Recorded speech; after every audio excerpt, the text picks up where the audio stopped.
First of all, there's a billion Earths identical to this one. All these billions of Earths are essentially a prison.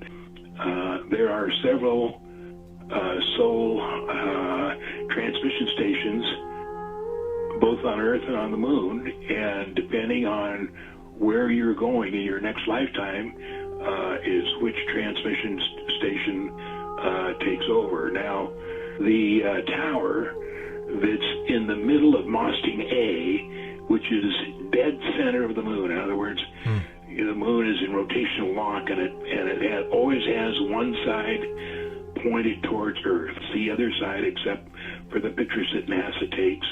And I have a real nice collection of pictures of the far side. Soul harvest. It's a soul trap. The well of souls that I've talked about before. I mean, as I've said, if you can get people so locked into a false reality that they're putting on glasses and they're in this virtual world, you know, and really what attaches your soul to your vessel, the vessel that you're in, like it's the I am, the awareness. I am here in this world. I exist. Your soul is attached to that I am. If they can get you in a mainframe and get you in a virtual world where you still believe I am, then your soul is still attached to that.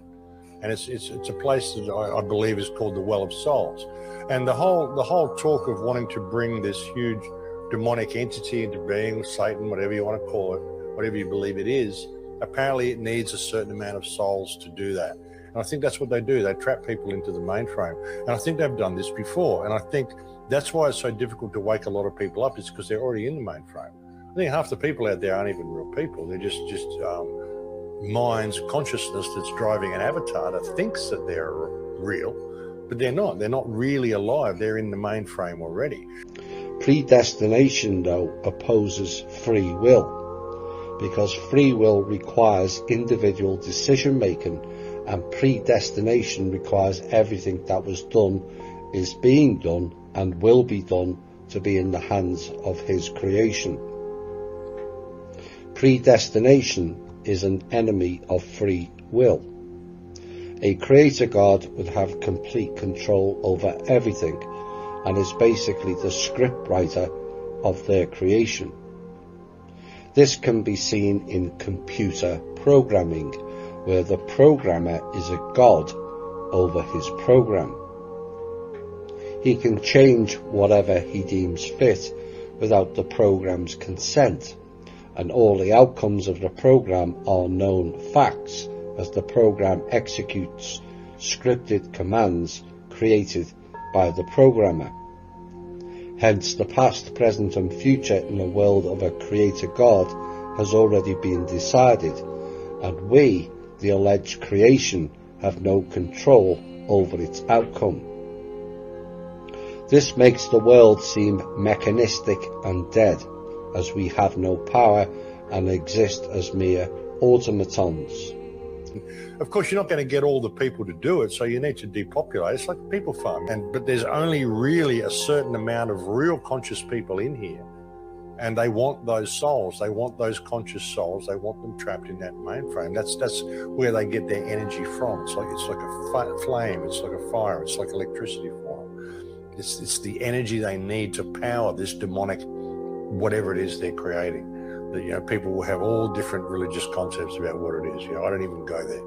I just know it's a powerful, energetic, conscious force that exists, and it's the other side of what we're really connected to. They're trying to disconnect us from that and get us into the mainframe. The Creator God is obviously an enemy of free will, the very thing none of us can oppose, as our very existence alone proves it.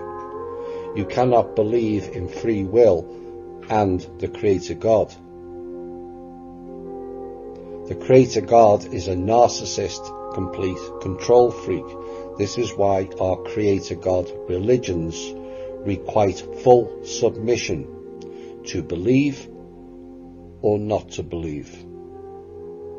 The very fact that only you can make that decision for you should make free will an obviously irrefutable fact. I think that we have an opportunity to actually get through it this time. I think this is going to be one of the last resets that they do.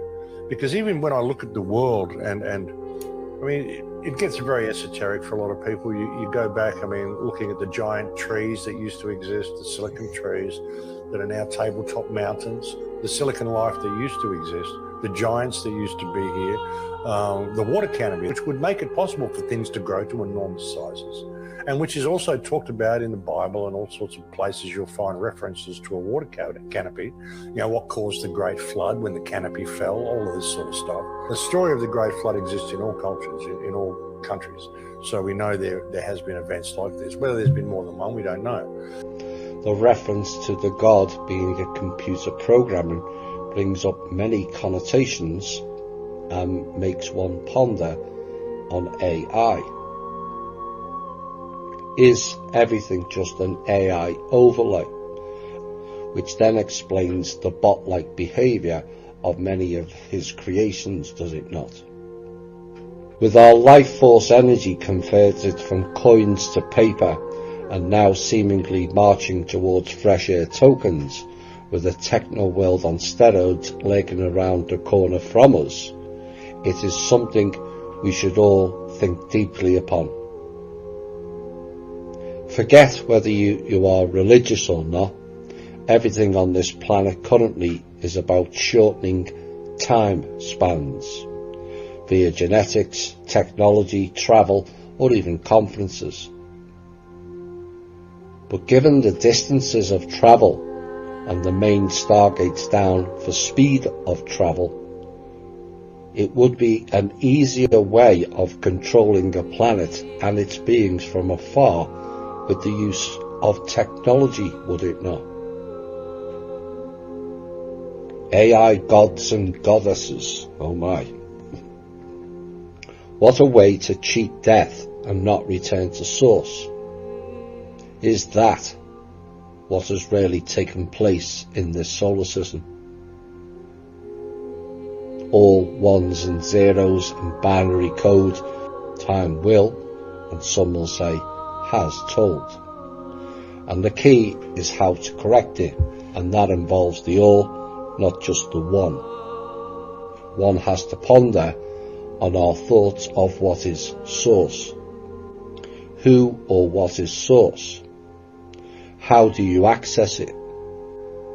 Now, we are all part of source. It is inside us all. But you have to go within, not look up to the sky to access it. All of us have the capability to become a source for your own universe one day, providing your soul development has gone through the several levels of not only earth planes, but galactic and universal planes of development as well. There are 7 planes of soul development for each level. All gods, or God, in our books were everyday beings who had developed enough to attain some of what appears to many or to some as magical abilities. Some of it was trickery, some of it was technology, but it was enough to fool the lower developed humans into believing they were the god or gods.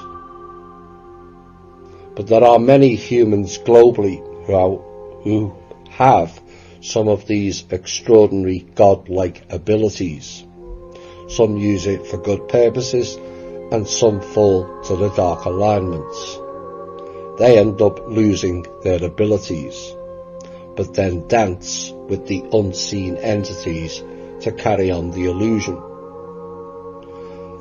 The question to ponder on is, what if you cannot or struggle to gain access to the real source from a lower soul development level? Many humans are astral level and have little to no extra abilities. What if the frequency those humans carry is too low to make the real frequency connection or spark to source? What if those humans are then subject to an external source, which they are told is in the sky, and subsequently external of them? What if that level of soul development's connection to source is the sky?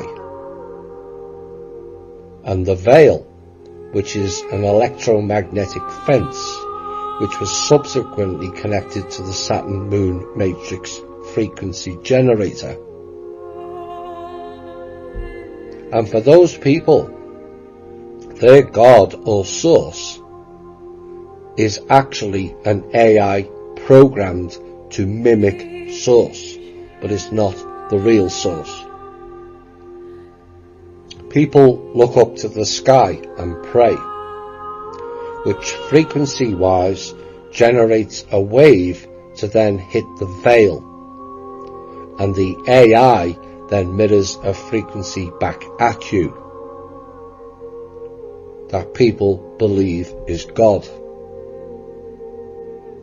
So the question remains, can humans only connect to source via mental plane level development, which is blocked by a simulation level of traps called the astral, which contains an ultimate trap of mirroring being with God and peace called heaven?